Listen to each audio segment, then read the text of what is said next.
तुळापूर येथे छत्रपती संभाजी महाराजांच्या समाधीवर. तर आपलं मुख्य पॉईंट होता निमगावचं खंडेराव मंदिर.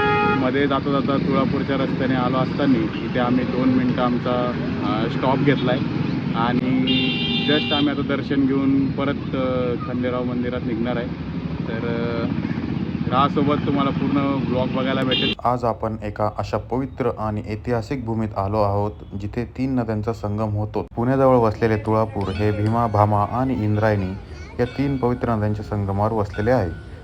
पूर्वी या गावाला नागरगाव असे म्हटले जायचे. या ठिकाणाला तुळापूर हे नाव कसे पडले यामागे एक इतिहास आहे. 1633 मध्ये शहाजीराजे भोसले आणि मोगल सरदार खान-ई-जमान यांची भेट झाली. तेव्हा येथे सोन्याची तुळा करून दानधर्म करण्यात आला होता, म्हणून या स्थानाला तुळापूर नाव पडले असे मानले जाते. संगमावर स्थित श्री संगमेश्वर मंदिर हे अत्यंत प्राचीन आणि शांत शंभू महादेवाचे मंदिर आहे. संगमाच्या शांत लाटा आणि मंदिरातील प्रसन्न वातावरण मनाला एक वेगळीच शांती देऊन जाते. पण तुळापूरची खरी ओळख आणि महत्त्व आहे ते छत्रपती संभाजी महाराजांच्या अतुलनीय बलिदानामुळे. 11 मार्च 1689 रोजी औरंगजेबाने अत्यंत क्रूरपणे छत्रपती संभाजी महाराजांची येथे हत्या केली. स्वराज्य आणि धर्मासाठी महाराजांनी सहन केलेल्या यातना आणि दिलेले बलिदान येथे आल्यावर प्रत्येक शिवभक्ताच्या डोळ्यात पाणी आणते. येथे छत्रपती संभाजी महाराजांचे भव्य समाधी स्मारक उभारण्यात आले आहे.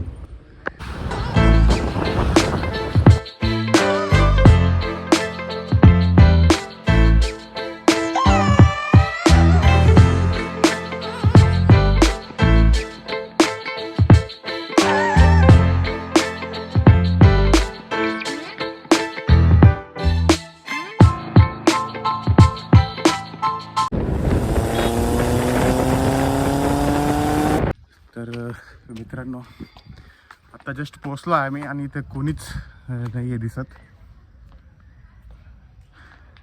फक्त 2च जण आहात आणि दरवाजा पण लावलेला दिसतोय मला. तर जेजुरीनंतर खंडोबा देवाचे सर्वात प्रमुख आणि महत्त्वाचे पीठ मानले जाणारे निमगाव खंडोबा. गडावर जाण्यासाठी पायऱ्यांची सुंदर सोय आहे. मंदिराची बांधणी ही गडकोटासारखी असून येथील शांत आणि निसर्गरम्य वातावरण मनाला भुरळ घालते.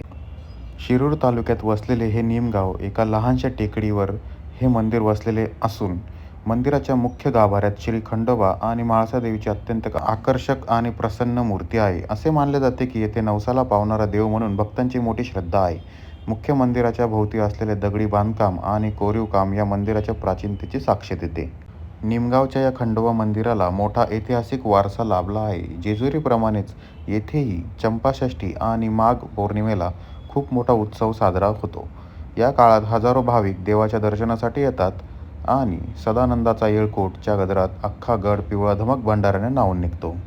जर तुम्हाला गर्दीपासून दूर शांत वातावरणात श्री खंडोबा देवाचे दर्शन घ्यायचे असेल आणि ऐतिहासिक वास्तूचा अनुभव घ्यायचा असेल तर निमगाव खंडोबाला नक्की भेट द्या. सदानंदाचा येळकोट, जय मल्हार. तर मित्रांनो, असा होता आपला आजचा निमगाव खंडोबाचा प्रवास. येथील शांतता, ते ऐतिहासिक वातावरण आणि देवाची प्रसन्न मूर्ती पाहून खरोखरच मन तृप्त झाले. आय होप तुम्हाला आजचा हा व्हिडिओ नक्कीच आवडला असेल. जर व्हिडिओ आवडला असेल तर लाईक करायला विसरू नका आणि तुमच्या मित्रपरिवारासोबत नक्की शेअर करा. चला तर मग भेटूया अशाच एका नवीन ठिकाणी एका नवीन व्हिडिओमध्ये. तोपर्यंत काळजी घ्या, मस्त राहा आणि फिरत राहा. जय मल्हार. Bye bye.